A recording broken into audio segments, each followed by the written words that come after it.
കർത്താവായ യേശുക്രിസ്തുവിൻ്റെ ശ്രേഷ്ഠമേറിയ നാമം ഇന്ന് വാഴ്ത്തപ്പെടുമാറാകട്ടെ. ഞങ്ങളെ ശ്രദ്ധിക്കുന്ന എല്ലാ മാന്യ പ്രിയപ്പെട്ടവർക്ക് യേശുക്രിസ്തുവിൻ്റെ നാമത്തിൽ വന്ദനം. ലൂക്കോസിൻ്റെ സുവിശേഷം 15-ാം അധ്യായത്തിൻ്റെ 11 മുതൽ ഉള്ളതായ വാക്യങ്ങളിൽ നിന്നാണ് ഇന്ന് നമ്മൾ അല്പനിമിഷങ്ങൾ ദൈവത്തിൻ്റെ വചനത്തിൽ ധ്യാനിപ്പാൻ പോകുന്നത്. ലൂക്കോസിൻ്റെ സുവിശേഷം 15-ാം അധ്യായം പ്രധാനമായിട്ടും സംസാരിക്കുന്നത് വീട് വിട്ട് ഇറങ്ങിപ്പോയതായ ഒരു മകനെക്കുറിച്ചാണ്. അപ്പോൾ തന്നെ വേറൊരു മകൻ വീട്ടിൽ താമസിക്കുന്നു. വീട് രണ്ടിൻ്റെയും നടുവിൽ ഞെരുങ്ങുന്ന, സങ്കടപ്പെടുന്ന, ദൂരേക്ക് നോക്കി കാത്തിരിക്കുന്ന ഒരു പിതാവ്. കർത്താവിൻ്റെ പരിശുദ്ധ നാമം ഇന്ന് വാഴ്ത്തപ്പെടുമാറാകട്ടെ. വീട് വിട്ട് ഇറങ്ങിപ്പോവുക നമ്മളുടെ നാട്ടിൽ ജീവിതത്തിൻ്റെ വിവിധ സാഹചര്യങ്ങളുടെ മുമ്പിൽ ലക്ഷ്യബോധം നഷ്ടപ്പെട്ട് യുവാക്കന്മാർ, യുവതികൾ, ഓർ ഭർത്താക്കന്മാരോ ഭാര്യമാരോ മാതാക്കളോ പിതാക്കളോ ഒക്കെ വീട് വിട്ട് ഇറങ്ങിപ്പോകുന്നത് നമ്മൾ സർവ്വസാധാരണയായി അറിയാവുന്ന വസ്തുതയാണ്. വീട് വിട്ട് ഇറങ്ങിപ്പോകുമ്പോൾ അത്ര എളുപ്പമായ ഒരു മേഖലയിലേക്കല്ല അവരിറങ്ങിപ്പോകുന്നത്. വീട്ടിൽ അവർക്ക് സുരക്ഷിതത്വമുണ്ട്, വീട്ടിൽ സംരക്ഷിപ്പാൻ ആളുകളുണ്ട്, വീട്ടിൽ കൂടെ നിൽക്കുവാൻ ആളുകളുണ്ട്, വീട്ടിൽ കരുതുവാൻ ആളുകളുണ്ട്, വീട്ടിൽ കരുതിയതെല്ലാം ഉണ്ട്, വീട്ടിലുള്ളതെല്ലാം അവരുടേതാണ്. പക്ഷേ വീട് വിട്ട് ഒരുവൻ വെളിയിലേക്ക് പോയി കഴിയുമ്പോൾ അവനുള്ളതൊന്നും അവൻ്റേതല്ലാതായി, ഇല്ലാത്തതൊന്നും അവൻ്റേതല്ലാത്തതായി മാറുന്ന അനുഭവത്തിലേക്ക് അവനായിത്തീരുന്നു. ഈ യുവാവ് അവൻ വീട് വിട്ട് ഇറങ്ങിപ്പോകുമ്പോൾ അപ്പൻ്റെ ഭവനത്തിൽ എല്ലാം ഉള്ളപ്പോഴാണ് അവൻ വീട് വിട്ട് ഇറങ്ങിപ്പോകുന്നത്. ഈ പശ്ചാത്തലത്തിൻ്റെ പ്രസക്തി അതാണ്, ഈ ഭാഗത്തിൻ്റെ പ്രസക്തി അതാണ്. വീട്ടിലെല്ലാം അനുകൂലമായിട്ടുള്ളപ്പോൾ, വീട്ടിൽ എല്ലാം ഉള്ളപ്പോൾ അവൻ്റെ ഉള്ളിൽ ഒരാഗ്രഹം വീട്ടിന് പുറത്തേക്ക് പോകുവാൻ. ഇന്നും നാം കണ്ടുവരുന്നൊരു പ്രത്യേകതയാണ്. ഏതെല്ലാം സാഹചര്യങ്ങൾ വീട്ടിനുള്ളിൽ അനുകൂലമായിട്ടുണ്ടെങ്കിലും, എത്രത്തോളം മാതാപിതാക്കളോ സഹോദരങ്ങളോ ഭാര്യയോ ഭർത്താവോ കുഞ്ഞുങ്ങളോ സ്നേഹിക്കുവാനും കരുതുവാനും ഉണ്ടെങ്കിലും, ഏതെല്ലാം സംവിധാനങ്ങൾ ജീവിതത്തിൽ അനുകൂലമായിട്ടുണ്ടെങ്കിലും മനുഷ്യൻ്റെ ഇഷ്ടം പുറത്തേക്ക് പോകുവാനാണ്. പുറത്തേക്ക് പോകുന്നത് പ്രധാനമായിട്ടും അതിൽ കാരണമായി തീരുന്നത് ആ ജീവിതത്തിൽ ഉയർന്നു വരുന്ന അഹന്തയാണ്, അഹംഭാവമാണ്. ബൈബിളിൽ നാം ഇങ്ങനെ വായിക്കുന്നു: നാശത്തിന് മുൻപേ ഗർവം, വീഴ്ചയ്ക്ക് മുമ്പ് ഏത് ജീവിതത്തിൻ്റെയും അനുഭവത്തിൽ ഗർവം, അഹങ്കാരം കുമിഞ്ഞുകൂടുന്നതായിട്ട് കാണുവാൻ കഴിയുന്നു.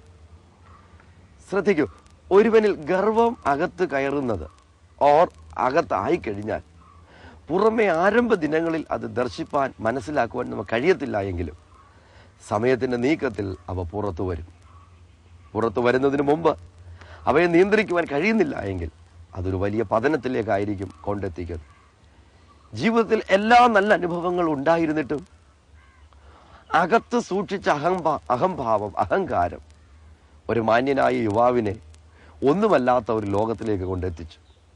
തനിക്കുണ്ടായിരുന്ന അപ്പനുണ്ടാക്കിയ സ്വത്ത്, അപ്പനുണ്ടാക്കിയ സ്വന്തം സ്വത്ത് മുഴുവൻ അവൻ നഷ്ടപ്പെടുത്തി. അവൻ കൊണ്ടുപോയി വിറ്റു. പണമുള്ളവൻ്റെ കൂടെ കൂടുവാൻ ആളുകളുണ്ട്, അവൻ്റെ കൂടെ കൂടുവാൻ ദേശക്കാരുണ്ട്, അവൻ്റെ കൂടെ കൂടുവാൻ ചതിയന്മാരുണ്ട്. എന്നാൽ ഈ കൂടിയിരിക്കുന്ന ആളുകളാരും ചതിയന്മാരാണെന്നോ, കുറുക്കന്മാരെ പോലെ ഉള്ളവരാണെന്നോ, ചെന്നായവനെ പോലെ കടിച്ചു കീറുന്നവരാണെന്നോ ഒന്നും ഇവൻ അറിയത്തില്ല. പണം കയ്യിലുള്ളപ്പോൾ കൂട്ടുകൂടുന്ന എല്ലാവരുമായിട്ട് അവൻ കമ്പനി കൂടി. ജീവിതത്തിൻ്റെ സമയത്തിൻ്റെ നീക്കത്തിൽ താളങ്ങൾ തെറ്റുവാൻ തുടങ്ങി, കയ്യിലുള്ള പണം തീരുവാൻ തുടങ്ങി. ജീവിതത്തിൽ സൂര്യൻ അസ്തമിക്കുന്ന അനുഭവത്തിലേക്ക് കടന്നു വരാൻ തുടങ്ങി.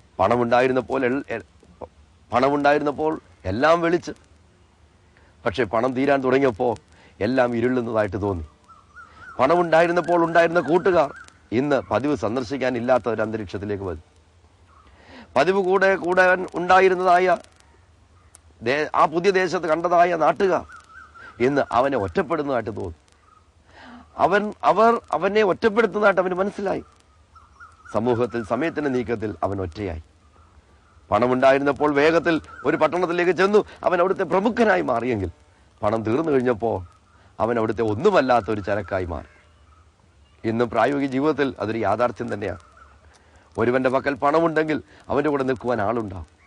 പ്രതാപമുണ്ടെങ്കിൽ അവൻ്റെ കൂടെ നിൽക്കുവാൻ ആളുണ്ടാകും. അവൻ സൗന്ദര്യവും ആരോഗ്യവും ഉള്ളപ്പോൾ അവൻ ടൗണിലെ എല്ലാ ആളുകളുടെയും ഒരു ചർച്ചാ വിഷയമായിട്ട് മാറും. ക്യാമറക്കാരും ടി വിക്കാരും പത്രക്കാരും എഴുത്തുകാരും എല്ലാവരും അവളെ ചുറ്റിപ്പറ്റി നിൽക്കും. വിജയത്തിൻ്റെ ഒരു ഉന്നത പദവിയിൽ നിൽക്കുമ്പോൾ എല്ലാവരും കൂടെ നിൽക്കും. എന്നാൽ ഒരു പരാജയം ജീവിതത്തിൽ സംഭവിച്ചു കഴിയുമ്പോൾ ആ കൂടെ നിന്നവർ ആരും ആ വ്യക്തിയെ തിരിഞ്ഞു പോലും നോക്കാതെ മാറിപ്പോകുന്നത് നമുക്ക് കാണുവാൻ കഴിയും. ഇന്ന് പകൽ ഈ വാക്കുകൾ ഞാനിവിടെ സംസാരിച്ചുകൊണ്ടിരിക്കുമ്പോൾ തുടർന്നുള്ള വാക്കുകൾ ശ്രദ്ധിക്കുന്നതിന് മുമ്പ് ജീവിതത്തിൽ ഒരു കാലത്ത് എല്ലാം ഉണ്ടായിരുന്നപ്പോൾ കൂടുണ്ടായിരുന്ന ആളുകളെല്ലാം നിന്നെ ഇന്ന് ജീവിതത്തിൽ നഷ്ടങ്ങൾ തുടങ്ങിയപ്പോൾ, പരാജയങ്ങൾ തുടങ്ങിയപ്പോൾ, കെടുതികൾ തുടങ്ങിയപ്പോൾ നിന്നെ വിട്ടുമാറുന്ന അനുഭവത്തിലൂടെ കടന്നു പോകുന്നുണ്ടെങ്കിൽ അതോർത്ത് ആത്മഹത്യ പോലും നീ ചിന്തിച്ചുകൊണ്ട് ജീവിതത്തിൽ നിരാശയുടെ ആഴങ്ങളിൽ എന്തുകൊണ്ട് ഇങ്ങനെ ഇരുട്ട് സംഭവിച്ചു, എന്തുകൊണ്ട് എൻ്റെ ജീവിതത്തിൽ ഈ സൂര്യൻ അസ്തമിച്ചു എന്ന് ചിന്തിച്ച് നാളെ എനിക്കൊരു പകലില്ലയോ, എനിക്ക് ജീവിതത്തിൽ എങ്ങും ചെന്നെത്താൻ പറ്റത്തില്ലയോ, ഇങ്ങനെ പോയാൽ എൻ്റെ ജീവിതം എങ്ങും എത്തിച്ചേരുകയില്ല എന്നോർത്ത് വിലപിച്ച് ജീവിതത്തെ നാളെ എന്തെന്നറിയാൻ കഴിയാതെ ജീവിതം നിരാശയുടെ ആഴങ്ങളിലാണെങ്കിൽ തുടർന്നുള്ള വാക്കുകൾ ശ്രദ്ധിക്കുന്നതിന് മുമ്പ് പറയട്ടെ, നിനക്കായിട്ടൊരു പിതാവുണ്ട്, നിന്നെ കാത്തിരിക്കുന്നൊരു പിതാവുണ്ട്. നിനക്കൊരു സ്വന്തം ഭവനം കിടപ്പുണ്ട്, നിനക്കായി സ്വത്തുകളുള്ളൊരു ഭവനമുണ്ട്, നിനക്കായി കരുതലുകളുള്ളൊരു ഭവനമുണ്ട്, നിനക്കായി നിക്ഷേപങ്ങളുള്ളൊരു ഭവനമുണ്ട്. ജീവിതത്തിൻ്റെ യാഥാർത്ഥ്യത്തിൽ നന്നേ ചെറുപ്രായത്തിൽ ലക്ഷ്യമില്ലാത്ത അനുഭവത്തിൽ വീട് വിട്ടിറങ്ങിയവനെ പോലെ ആയിരുന്ന സ്ഥാനത്ത് നിന്ന് ജീവിതത്തിൽ ഇന്ന് പകൽ സന്തോഷത്തോടെ പറയട്ടെ, സ്വന്തം ഭവനത്തിലേക്ക് വന്നപ്പോൾ എല്ലാം ഉണ്ട്. കരുതിയത് അവിടെ ഉണ്ട്. ഞാനൊന്നും കരുതിയില്ല, എനിക്കായി കരുതിയത് കാണുവാൻ കഴിയും. ഞാൻ അധ്വാനിച്ചില്ല, പകരം എനിക്കായി അധ്വാനിച്ച് സ്വരൂപിച്ചിരിക്കുന്നു. ഞാൻ ആരെയും കൂടെ കൊണ്ടുവന്നില്ല, പകരം എൻ്റെ കൂടെ നിൽക്കുവാൻ ആളുകളുണ്ട്. ഞാൻ പണമൊന്നും കൊണ്ടുവന്നില്ല, പക്ഷേ എനിക്ക് വേണ്ടി ചെലവ് ചെയ്യുവാനൊരു പിതാവുണ്ട്. എൻ്റെ ആവശ്യങ്ങളെ നിറവേറ്റുവാനൊരു പിതാവുണ്ട്. അപ്പൻ അമ്മ കരുതുന്നതിനേക്കാൾ, പിതാവ് മാതാവ് കരുതുന്നതിനേക്കാൾ, ഈ ലോകത്തിലെ ഗവൺമെൻറ് കരുതുന്നതിനേക്കാൾ ഉന്നതമായത് കരുതിയ ഒരു പിതാവ്. ആ പിതാവിൻ്റെ കരുതലിലേക്ക് ഞാൻ നിങ്ങളെ ആഹ്വാനം ചെയ്യട്ടെ. ജീവിതത്തിൽ ഒരു പ്രയാസം നേരിട്ടതുകൊണ്ട് തകർന്നടിഞ്ഞ് ആത്മഹത്യയിലേക്ക് നീ പോകണ്ട, നിരാശയുടെ ആഴങ്ങളിൽ നീ പോകണ്ട, വിഷക്കായിലേക്ക് നീ പോകണ്ട, വിഷക്കുപ്പിയിലേക്ക് നീ പോകണ്ട, നിന്റെ ജീവിതത്തെ നീട്ട് ഫ്രീക്കാക്കി കളയണ്ട. എന്ന പകൽ നിനക്കൊരു പുത്തൻ വഴി കാണിച്ചു തരുവാൻ ഒരു പുത്തൻ ഭവനം നിനക്കായിട്ടുണ്ട്. കടന്നു വരൂ. ഈ മകനത് അനുഭവിച്ചു. അവനൊരു കാലത്ത് എല്ലാം ഉണ്ടായിരുന്നു, അവനത് വീട് വിട്ട് ഇറങ്ങിപ്പോയി, അവനെല്ലാം നഷ്ടപ്പെട്ടു. പക്ഷേ അവൻ അവിടെ കിടന്നപ്പോൾ ബൈബിൾ നാം ഇങ്ങനെ വായിക്കുന്നു, അവൻ സുബോധം വന്നപ്പോൾ. ഇന്ന് പകൽ ഈ ശബ്ദം കേൾക്കുമ്പോൾ ഈ വാക്കുകൾ നിന്നിൽ കേൾക്കുന്നവരിൽ സുബോധമുണ്ടാകുവാനിടയായി തീരട്ടെ. ഒരുവൻ സുബോധം നഷ്ടപ്പെട്ടു കഴിഞ്ഞാൽ ജീവിതത്തിലെല്ലാം താളം തെറ്റാൻ തുടങ്ങും. ഇന്ന് പകൽക്കാലം ശ്രദ്ധിക്കൂ. ജീവിതത്തിൻ്റെ സമ്മർദ്ദങ്ങൾ, സാഹചര്യങ്ങൾ ഒരുവനെ സുബോധം നഷ്ടപ്പെടുന്ന അനുഭവത്തിലേക്ക് കൊണ്ടുവരും. ചിലപ്പോൾ സാമ്പത്തിക ഭാരങ്ങളായിരിക്കും, ചിലപ്പോൾ സ്നേഹിച്ചിരുന്നവർ വിട്ടുമാറിയതായിരിക്കും, പ്രേമിച്ച് കൂടെ നടന്നവർ അന്യരെ പോലെ നിന്നെ വിട്ടു മാറിയതായിരിക്കാം. ഒരുപക്ഷെങ്കിൽ സുബോധം നഷ്ടപ്പെട്ടവളായി തീരുവാൻ നിനക്കിടയായത്. സഹായിക്കാൻ കൂടെ ഉണ്ടായിരുന്നു, സാമ്പത്തികമായി നിനക്ക് വേണ്ടി സഹായം ചെയ്തുകൊണ്ടിരുന്നവർ നിന്നെ വിട്ടു മാറിയതായിരിക്കാം. ഒരുപക്ഷെങ്കിൽ നിന്റെ സുബോധം നഷ്ടപ്പെടുവാനിടയായിത്തീരും. പഠന മേഖലയിൽ നേരിട്ടതായ ഒരു പരാജയമായിരിക്കാം ഒരുപക്ഷെങ്കിൽ സുബോധം നഷ്ടപ്പെട്ട ജീവിതത്തെ പോലെ നീ ആയിത്തീർന്നു. ഒരുപക്ഷെങ്കിൽ ജീവിതത്തിന് നേരിട്ടതായ സാഹചര്യങ്ങളിലെ സമ്മർദ്ദങ്ങളായിരിക്കാം നിന്റെ ജീവിതത്തിൽ സുബോധം നഷ്ടപ്പെട്ടു. ഒരുപക്ഷെ തൊഴിൽ മേഖലയുള്ളതായ എത്തിപ്പിടിക്കാൻ ആഗ്രഹിച്ചെടുത്ത് എത്തിച്ചേരാൻ കഴിയാഞ്ഞതായിരിക്കാം നിന്റെ ജീവിതത്തിൽ സുബോധം നഷ്ടപ്പെടുവാനിടയായിത്തീർന്നു. ഇന്ന് പകൽ ശ്രദ്ധിക്കൂ. ഏത് സാഹചര്യമായാലും സുബോധം നിനക്ക് തരുവാനും സുബോധം വന്നാൽ നിന്നെ തിരിച്ച് ഭവനത്തിൽ ചേർക്കുവാനും ഒരു നല്ല പിതാവുണ്ട്. ആ പിതാവിൻ്റെ ഭവനത്തിലേക്ക് ഞാൻ നിന്നെ ക്ഷണിക്കട്ടെ. ഈ പിതാവ് നീ തിരിച്ചു ചെല്ലുന്നത് കണ്ട് നിന്നെ ഉപദ്രവിക്കാൻ വരുന്നില്ല, നിന്നെ അടിക്കുവാൻ വരുന്നില്ല, വഴക്ക് പറയുവാൻ വരുന്നില്ല. പകരം നിന്നെ വീണ്ടും സ്വീകരിപ്പാൻ ഈ പിതാവ് സന്നദ്ധനാണ്. പിതാവിൻ്റെ ഭവനത്തിലെ കരുതലുകളെല്ലാം വീണ്ടും നിനക്ക് അനുഭവിപ്പാൻ സ്വാതന്ത്ര്യത്തോടെ ആ പിതാവ് നിനക്കായി കാത്തിരിക്കും.